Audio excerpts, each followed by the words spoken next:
येणाऱ्या जिल्हा परिषद पंचायत समितीला आपल्याला परत एकदा सांगोला शहरातल्या त्या पंचायत समिती वर लाल बावटा फडकवायचा आहे आणि स्वर्गीय आबासाहेबांनंतर सुद्धा तिथला कार्यकर्ता खूप खंबीर आहे हे परत एकदा दाखवून द्यायचं आहे। बऱ्याचशा वेळा चर्चा करत असताना माझे तरुण सहकारी मित्र मला मार्गदर्शन करतात, काही अधिकारी मार्गदर्शन करतात आणि त्या चर्चेतून एक विचार पुढे आला आणि तो मी कायम हृदयात कोरून ठेवलेला आहे। आपली रेष कायम लांब ओढत न्यायची, दुसऱ्याची रेष आपण पोसायचा खराबी प्रयत्न करायचा। ज्यांना कोणाला पंचायत समितीमध्ये उमेदवारी हवी आहे, ज्यांना कोणाला जिल्हा परिषद मध्ये उमेदवारी हवी आहे, आपला पक्ष हा केरळ बेस पार्टी आहे। तुम्ही कुणी माझ्याकडे उमेदवारी मागायला आला, मी तुम्हाला कदापि नकारात्मक बोलणार नाही। याचा अर्थ मी उमेदवारी ठरवणारा मालक नाही किंवा माझ्याकडे तो अधिकार नाही। हे का सांगतोय की प्रत्येक गावातल्या पदाधिकाऱ्यांनी आणि कार्यकर्त्यांनी तुमचं नाव घेणं गरजेचं आहे। ज्या पद्धतीने आबासाहेबांनी 60-70 वर्ष या तालुक्यामध्ये पक्षाची एक प्रक्रिया राबवली होती, त्याच प्रक्रियेला आपण पुढे जायचं आहे आणि त्याच पद्धतीनं आपण उमेदवारी देणार आहोत। कुणी आलं आणि मी जर सांगितलं तुम्ही बघा माझी काय अडचण नाही, याचा अर्थ तुम्हाला उमेदवारी मिळाली असं होत नाही। तुम्ही प्रत्येक गावात गेलं पाहिजे, प्रत्येक वार्डात गेलं पाहिजे आणि तुमचं नाव जर समोर आलं तर निश्चितपणे त्या उमेदवाऱ्या दिल्या जातील। बरीचशी मंडळी, गजेंद्र भाऊ सारखी ज्येष्ठ मंडळी मला सारखी विचारते तुमचं काय ठरलंय का, युती काय करायची आहे का, कसं करायचं आहे। आपण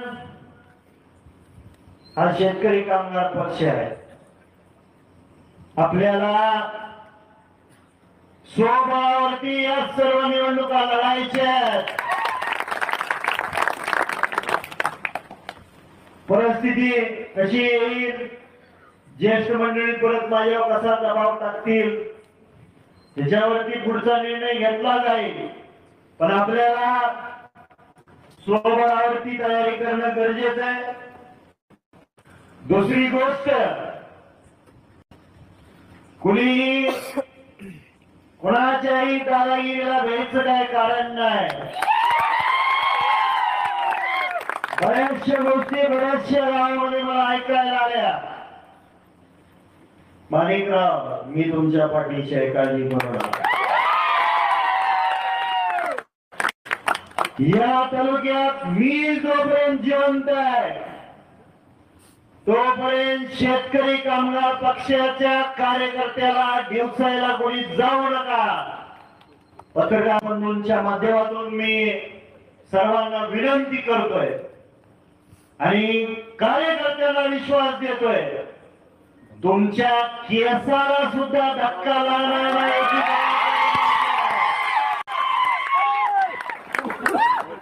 माणिकराव हे पहिल्यापासून माझे मित्र आहेत।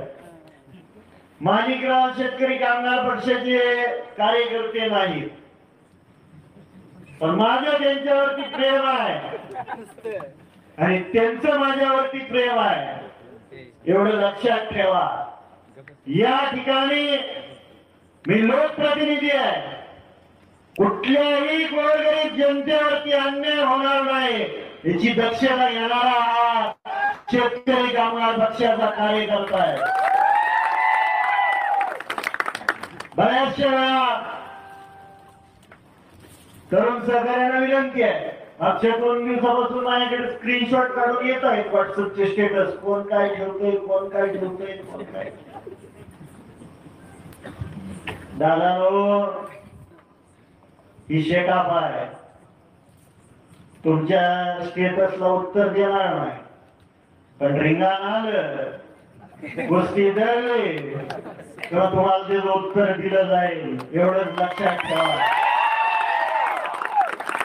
आणि कोणी त्यांच्या असलेल्या स्टेटसला आपण कोणी उत्तर देण्यात आपला वेळ वाया घालवू नये एवढी विनंती करतो.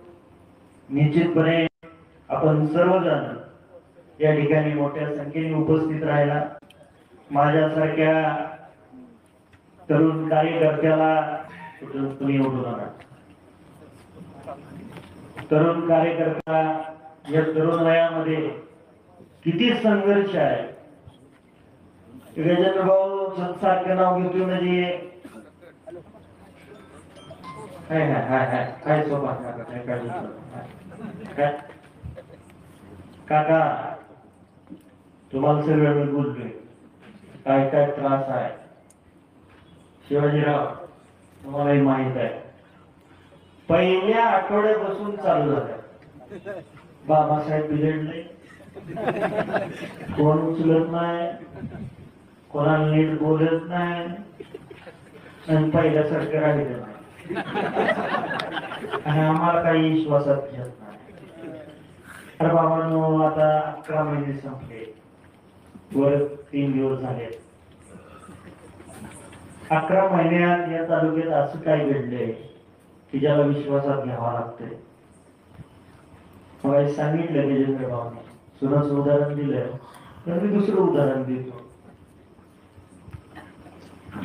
या ठिकाणी कित्येक वैद्यकीय क्षेत्रातले विद्यार्थी असतील, कित्येक इंजिनिअरिंग क्षेत्रातले विद्यार्थी असतील, शिक्षक पेशातले विद्यार्थी असतील.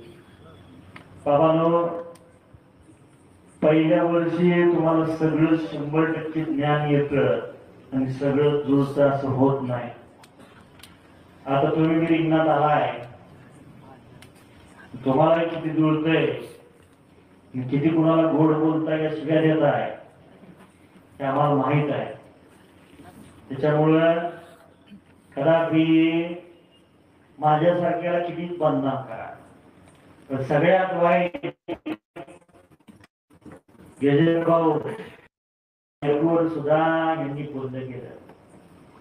या तालुक्याच्या आया बहिणीवर बोलणारी ही विचारसरणीची काही लोक आहेत. एवढा संघर्ष असताना सुद्धा तुम्ही माझ्यासाठी या ठिकाणी मोठ्या संख्येने उपस्थित राहिला. आबासाहेबांचा विचार टिकवण्यासाठी परत एकदा खडबडून जागे झाला. विशेष करून या ठिकाणी तरुण सहकार्याने हा पुढाकार घेतला. वेळीच आपण सावध झालेलो आहे आणि हा संघर्ष या तालुक्यातली जनता, इतर गावातली जनता, शेतकरी कामगार पक्षाचा कार्यकर्ता घेऊन आम्हाला विश्वास आहे. सांगोला तालुक्यातील महत्त्वाच्या घडामोडी पाहण्यासाठी सांगोला लीडर या चॅनलला आत्ताच सबस्क्राइब करा. अभिलाषा प्लाय ग्लास अँड हार्डवेअर जुनून.